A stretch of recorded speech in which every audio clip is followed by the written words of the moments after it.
Welcome to Fun Facts Daily, your source for just the good stuff. Monday through Friday, we're bringing fun facts and news you can use, all carefully curated to uplift and inform. So give yourself a break, relax, and learn something awesome in just a few minutes every day. Hi everyone, I'm Kyle Wood, and today we're going to be learning all about Minecraft. This one has actually been requested multiple times, so shout out to Adrian and Johannes. I hope you enjoy it. Now, as always, before we get into the facts, let's warm up our brains with a little challenge to see if you can tell fact from fiction. Consider this. The tall, dark Enderman creatures in Minecraft sound like they're speaking in a completely fictional language created just for the game. But would you believe they're actually speaking English? Some players claim that if you reverse and slow down the audio files, you can actually hear ordinary English phrases like hello and what's up. What do you think? Does the seeming gibberish of the Enderman really come from ordinary phrases played backwards? We'll find out at the end of the episode.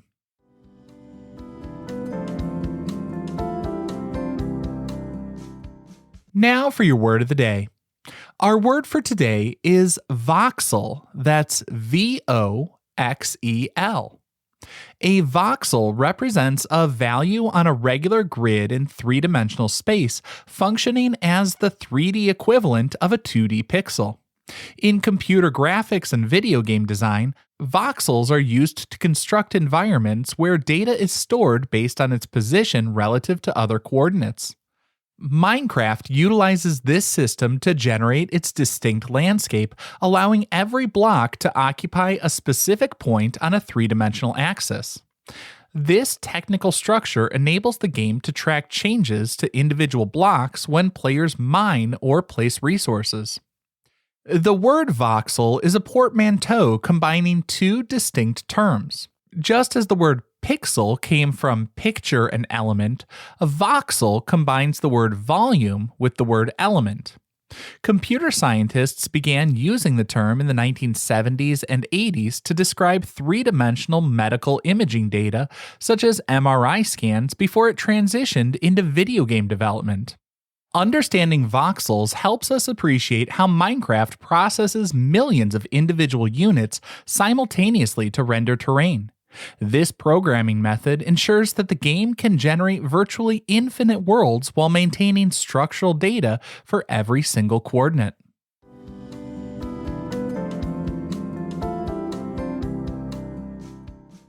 Time for your daily high five, our top 5 fun facts about Minecraft. Number 1. Minecraft was originally developed by just one person in less than a week. The Swedish programmer Markus Persson, known online as Notch, began working on the game in May of 2009. He wanted to create an open-world sandbox game that allowed for free exploration and resource gathering. Persson called it Cave Game and released the initial version to the public on an online forum just 6 days after starting development.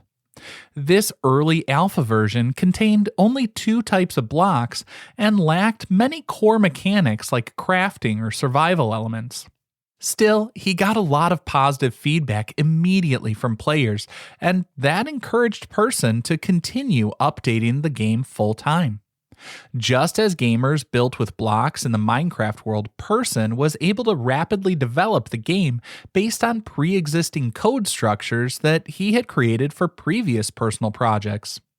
He drew inspiration from earlier games like Infiniminer, Dwarf Fortress, and Dungeon Keeper to shape the core mechanics. Over the next 2 years, the game received constant updates before its official full release in November 2011. By that time, the project had grown beyond a solo endeavor, leading to the formation of the development studio Mojang. This modest 6-day prototype ultimately laid the foundation for what would become the best-selling video game in history. Which leads me right into number 2. Minecraft holds the world record for the best-selling video game of all time. It has sold more than 300 million copies. In late 2023, Mojang Studios announced that Minecraft had officially crossed the 300 million copy milestone across all available platforms. This places the game ahead of other historic titles like Grand Theft Auto 5 and even the historic Tetris. These massive sales figures include versions for personal computers, mobile devices, and multiple generations of home gaming consoles. And even though the game was developed well over a decade ago, active player metrics remain high with tens of millions of unique users logging into servers every single month. In 2014, Microsoft purchased Mojang for $2.5 billion.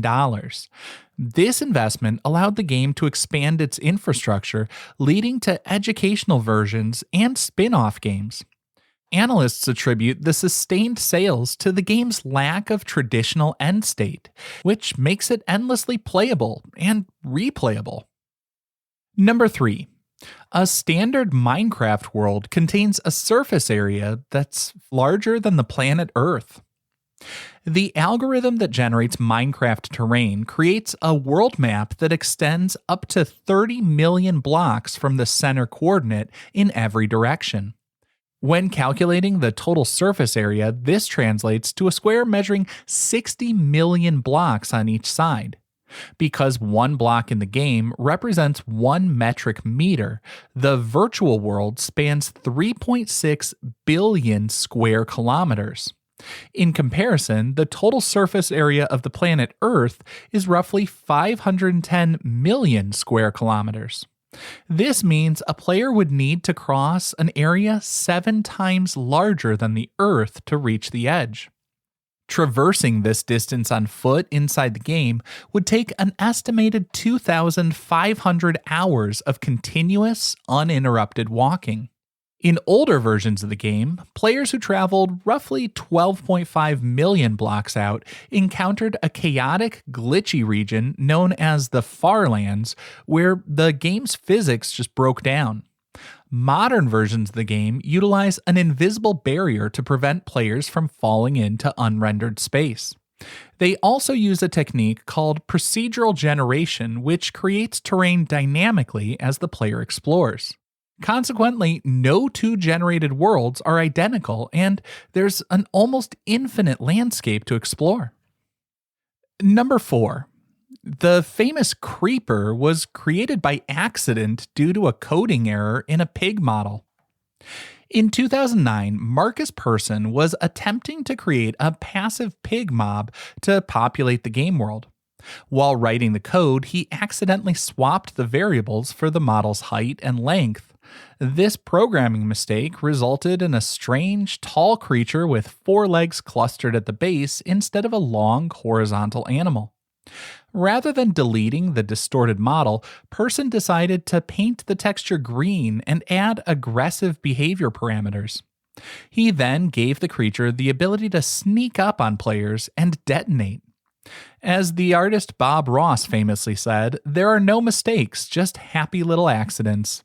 This accidental design produced the Creeper, which became the most recognizable mascot of the entire franchise.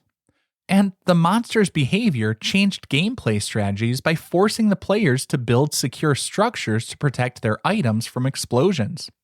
The Creeper now appears on merchandise, clothing, and promotional materials globally. And our 5th and final fun fact for today: the United Nations uses Minecraft to help citizens redesign their real-world communities.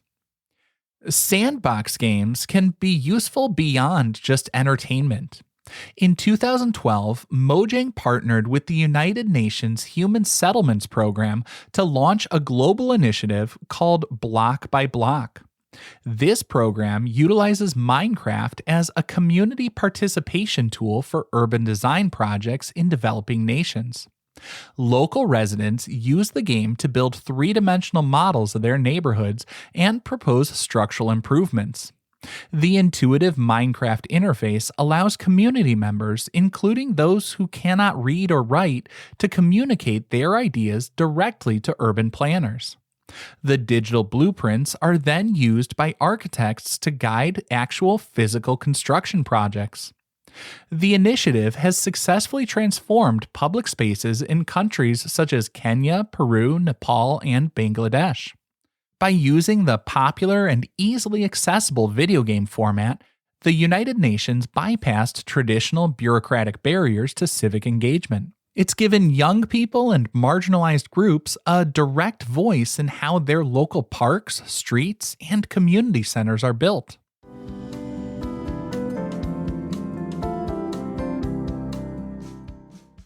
Now for some news you can use.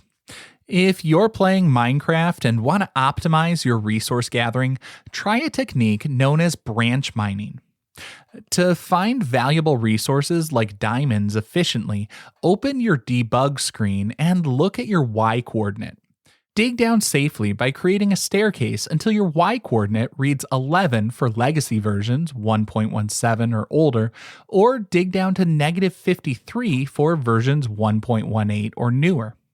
If you're curious why we're looking at different Y coordinates for different versions, a shift happened during the Caves and Cliffs Part 2 update.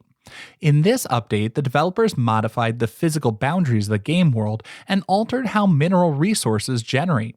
In older versions of the game, the world stopped at y = 0, where players hit an unbreakable floor of solid bedrock.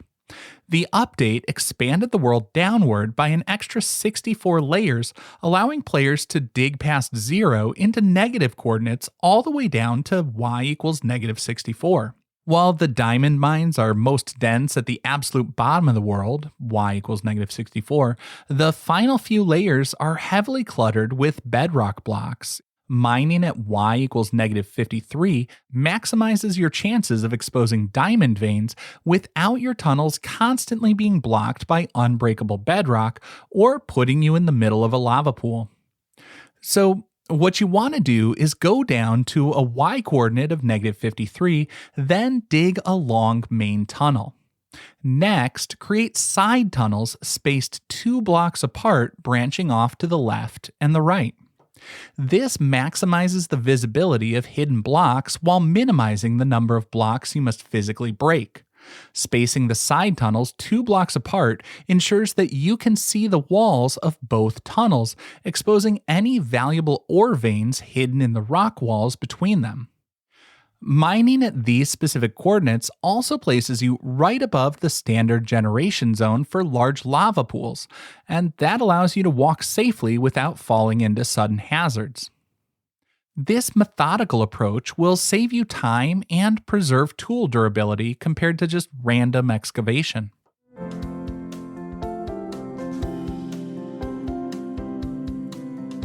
And finally, the moment you've been waiting for. At the beginning of the episode, I asked if the Enderman speaking is just audio files of English words played backwards. Well, it sounds strange, but that's a fact. The sound designers didn't hire a linguist to build a brand new language from scratch. Instead, they recorded standard English phrases like hello, what's up, this way, and forever. Then they reversed the audio tracks, shifted the pitch down, and applied heavy distortion filters. When you hear an Enderman grumbling in the game, you're actually hearing just normal human speech played backward and modified to sound alien. And here's a little bonus audio fact. The developers used an equally unusual method to create other sound effects for the nether dimension. The sound designer needed a unique, ghostly shriek for the floating, block-shaped ghast monsters. Instead of using a digital synthesizer or other tools, he recorded the audio of his pet cat waking up. These raw, feline vocalizations were then edited and lengthened to form the chilling cries that echo through the game's underworld. Now, I hope you enjoyed learning a bit about Minecraft with me today, and be sure to tune in every weekday for even more fun facts. Fun Facts Daily is an Airwave Media podcast. It was written, recorded, mixed, and edited by me, Kyle Wood. Thanks for sharing a part of your day with me. Be sure to follow Fun Facts Daily on your favorite podcast app so you can keep the good stuff coming your way every day. And if you like the show, please do me a favor and leave a kind rating, review, or just tell your friends about it.